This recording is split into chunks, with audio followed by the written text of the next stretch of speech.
Red Jersey stares down at me from its framed spot in my room. I notice that the grass stains are gone, but the memories are still there.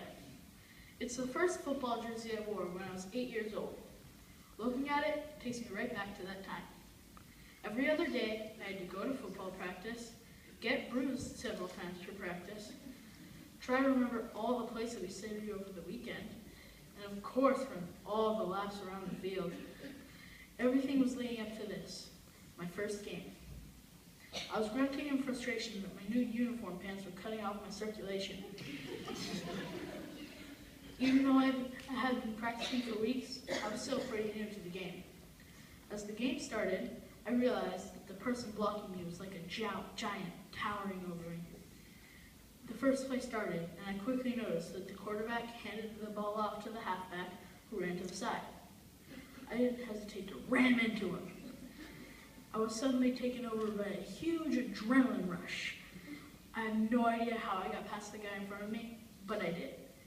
Before I knew it, they were farther back than where they started. It was over in a blink of an eye.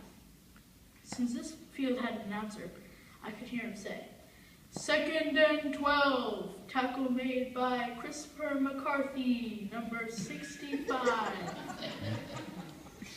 I paused, noticing that he pronounced my name wrong, but I was too excited to be mad. I pinched myself, making sure I wasn't dreaming, since I had been having dreams about this game for weeks. Nope, I wasn't dreaming. We ended up winning that game 14-13, but I was a lot more excited about my first tackle than the win. I hope to keep this jersey for the rest of my life. This experience reminds me of how much my football jersey means to me.